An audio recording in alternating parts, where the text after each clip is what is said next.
이제 한번 볼게요. 오늘 14단원 들어가는 날이죠. 14 들어갔구나. 오늘은 유신헌법. 지난 시간에 4.19 혁명까지 했죠. 그 이후에 이제 박정희 정부가 어떤 역할을 했는지까지.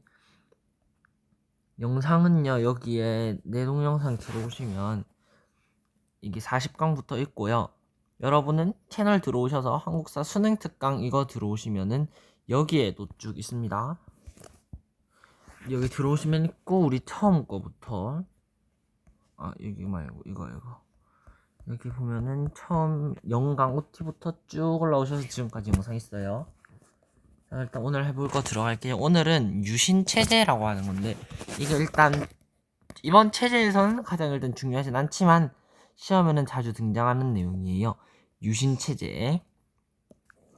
자, 일단 냉전체제가 있었다고 했죠. 지난번에 미국과 소련의 냉전체제가 있었는데, 이게 이제 완화되고 경제는 계속 침체에 따른 이제 국민의 불만은 드러나잖아요. 이때 비상계엄령 선포했다 했죠. 이거 순서를 좀 알아두셔야 돼요. 비상계엄령 선포했고 국회를 없앴어요. 그 다음에 이제 유신헌법을 개정한 거예요. 유신헌법이 뭔지 알려드릴 거고요. 그 다음에 이제 국민투표 인해서 결론적으로 통일주체 국민회의에서 박정희를 대통령으로 선출했다. 이렇게 결론으로 나오게 되는 겁니다. 자, 그럼 일단 유신헌법이 뭐냐? 이거 한번 여기 밑에 가서 볼 수 있는데요. 이거 한번 읽어보세요. 쭉 읽어보시면 유신헌법에 어떤 내용인지 알 수 있어요. 말이 유신헌법이지. 이거는 실질적으로 독재 정치를 이어가기 위한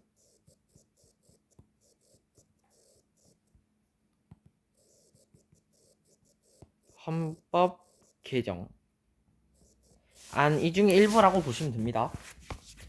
이 말이 유신헌법이지 직접적으로는 이제 대통령을 더 오래 하고 그러기 위한 이제 헌법 개헌안. 박정희가 이전에 계속 대통령을 했잖아요. 독재 정치 계속 이어가기 위한 법. 유신헌법은 세 가지 종류가 있습니다. 간선제, 중임 제한 조항 삭제, 긴급 조치권. 하나하나 설명을 하면요. 일단 가장 중요한 거부터 봅니다. 대통령 중임 제한 조항 삭제. 자, 원래요. 중임이란 단어가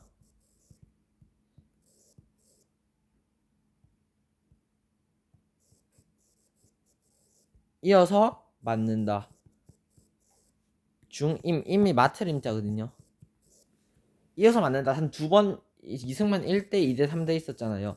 그러니까 이런 식으로 한 두 번 정도 연달아 맞는다는데, 이런 조항을 삭제했어요. 그럼 대통령 한 번만 할 수 있는 거 아닌가요? 라는 생각이 들지만, 영구집권.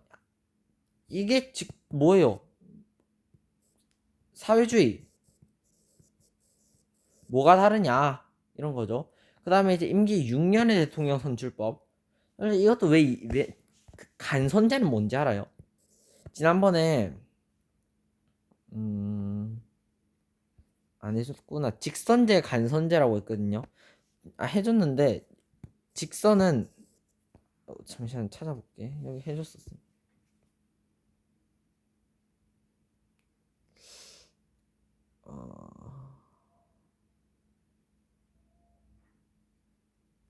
내가 해준 게 기억이 나는데.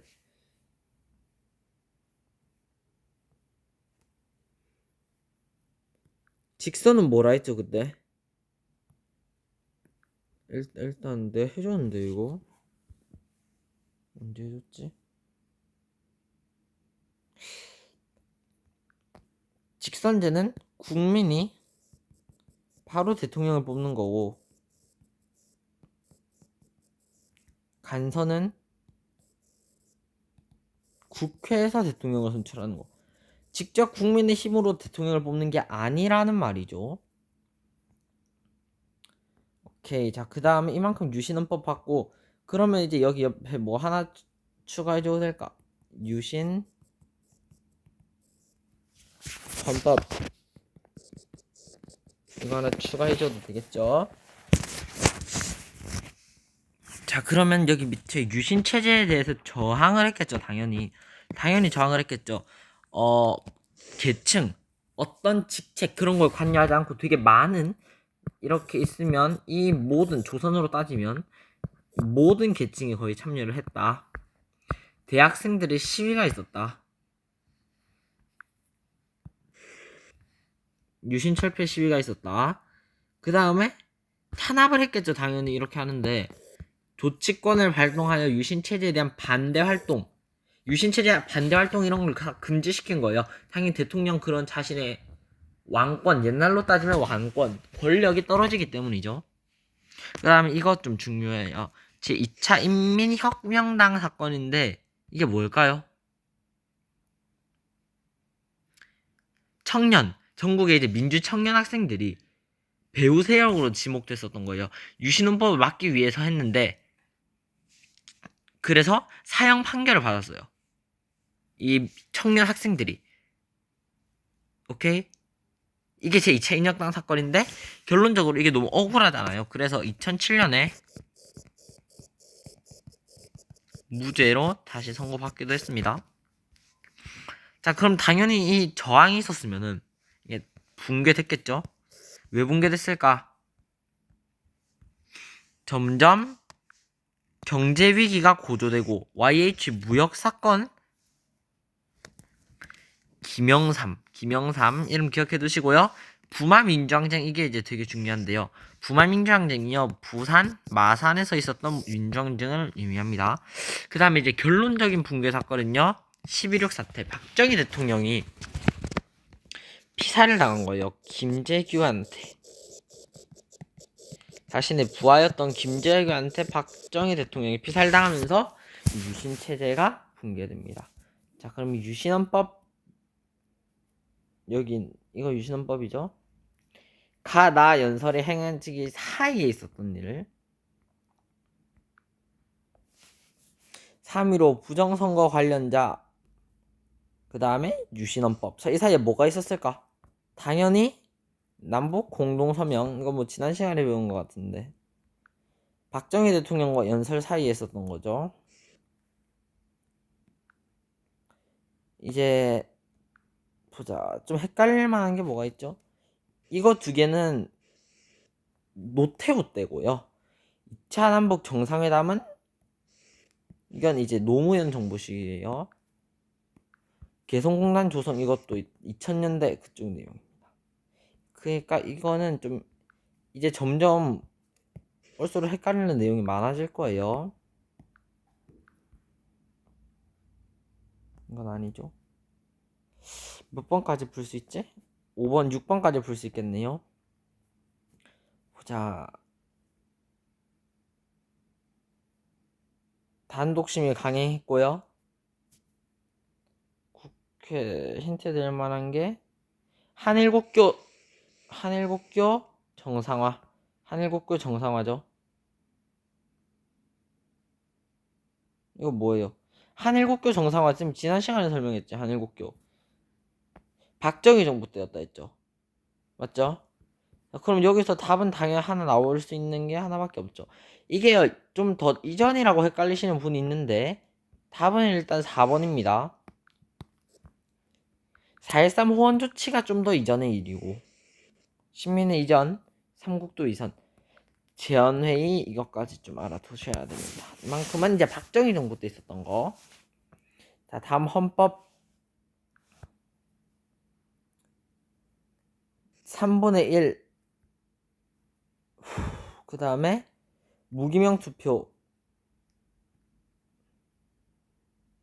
이거 일단 뭐냐면 유신헌법이거든요.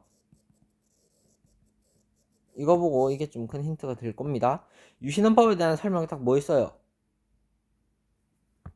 이에 대한 설명? 이 시기에 있었던 설명. 저항을 했다라고 했잖아요. 그게 뭐야? 민주구국선언. 이게 근데 헷갈릴 수 있어요. 헷갈릴 수 있는 복이라서. 그 다음에 60 만세운동 진보당 사건 이만큼 기억해 주시면 답은 4번 나옵니다. 이건 다음이죠. 자, 일단 6번까지 됐고 한 개 더 해야 돼요. 오늘 한 개 더. 여기까지 할 거예요. 여기까지. 전두환 정부 안 들어갈 것 같은. 일단 여기까지 해볼게요. 자, 신군부. 이것도 박정희 정부 같은 그런 상황인데요. 112 사태가 있었어요. 이게 또 한 번의 군사정변이거든요. 그 다음, 그러니까 우리 여기 뭘 적어주시면 돼요? 12.6 사태 같은 1212 사태 적어주시면 됩니다. 이거 옮길까 좀? 왔다 갔다 하기 불편하네.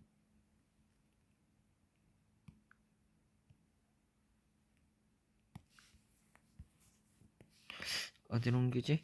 일로 옮길까?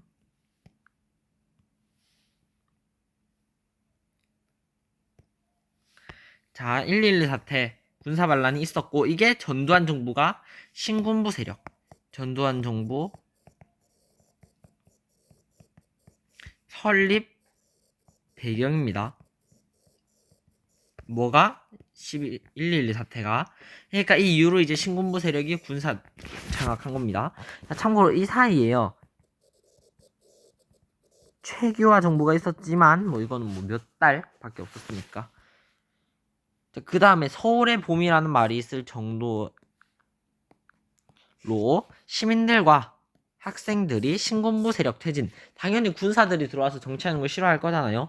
그 다음에 계속 있었던 유신헌법 폐지를 요구하는데 일단 하는 상황에서 있었던 가장 중요한 사건 5.18 민주화 운동이 발생했다. 5.18 민주화 운동 한번 유튜브에 찾아서 보면 되게 잔인합니다.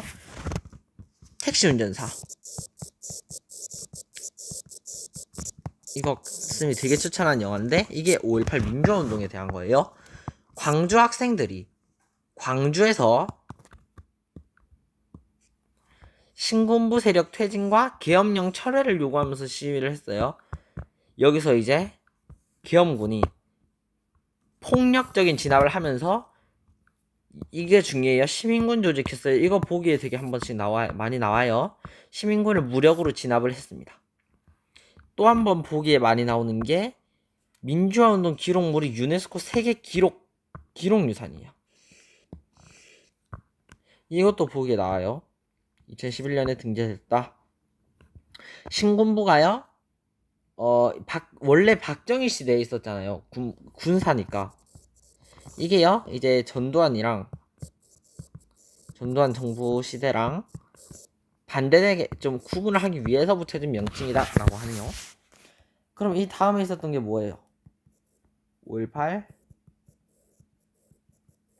민주화 운동.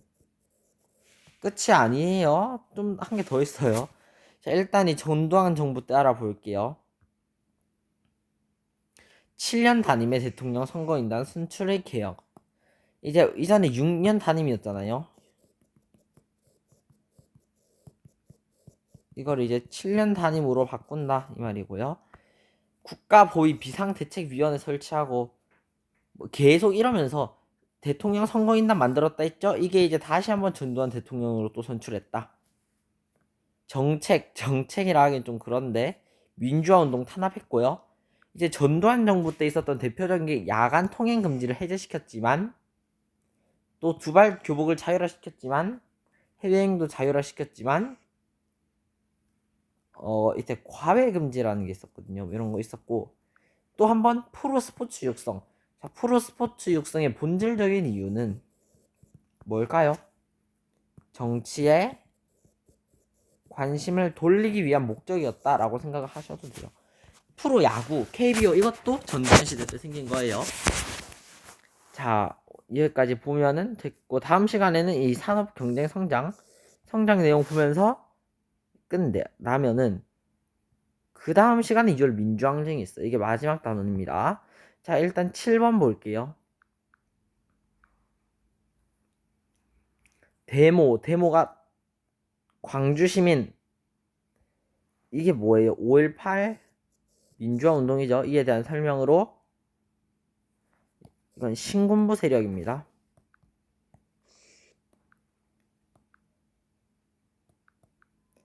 (6.29) 민주화 운동이 다음이고 이승만 대통령 사임은 4.19 혁명이죠. 다음 정부에 있었던 시기의 사실. 야간 통행 금지 폐지. 88 서울올림픽. 이건요 뭐예요? 전두환 정부입니다. 이 시기에 있었던 일로 옳은 것 방금 말했죠? 프로야구가 출범했다. 그 다음에 반민처벌. 좌우합작. 이제 YH는 김영삼 정부 때 이어서고요. 김영삼 정부 때랑 연관이 돼 있고 교육입국 조사 반포. 그러니까 이 문제는 좀 별표 하나 쳐놓을게요. 자, 그럼 다 또 있나? 아니죠. 다음 시간에는 이제 대한민국 경제가 전두환 정부 이후로 어떻게 성장했는지에 대한 내용. 이거까지 볼 수 있겠다. 이거까지. 광주 시민. 이거야. 계엄 해제. 뭐죠? 5.18 민주화 운동이니까 신군부 세력의 권력을 장악했다. 볼 게 없잖아요. 훈요 10조는 고려인데 지금 막 나오고 막 이러잖아요 지금. 이거는 뭐 너무 딴 게 뻔해서. 자, 5.18 민주화 운동 실패지만 큰 영향을 주었고 시민군까지 결성을 했다. 대규모 학생 시위잖아요. 광주니까. 신군부 세력의 퇴진. 자, 민주화 운동. 광주. 최규하 정부는 즉각 물러가라. 전두환 정부는 공직에서 사퇴하라. 계엄령을 해제하고 학생을 모두 즉각 석방하라. 5.18이죠. 이에 대한 설명입니다. 뭐예요? 대부분 이거네. 신군부 세력의 퇴진을 요구했다. 이게 뭐 가장 중요하긴 하니까요. 좀 볼만한 게 4.13 호원 조치, 그 다음에 통일주체 국민회의, 신탁 통치부 치안유지 이것까지 다 보시면 이것도 나쁘지 않은 문제다 생각하실 수 있겠네요. 자, 그럼 우리 다음 시간에 진짜 경제성장 내용 볼게요. 오늘 여기까지 할게요.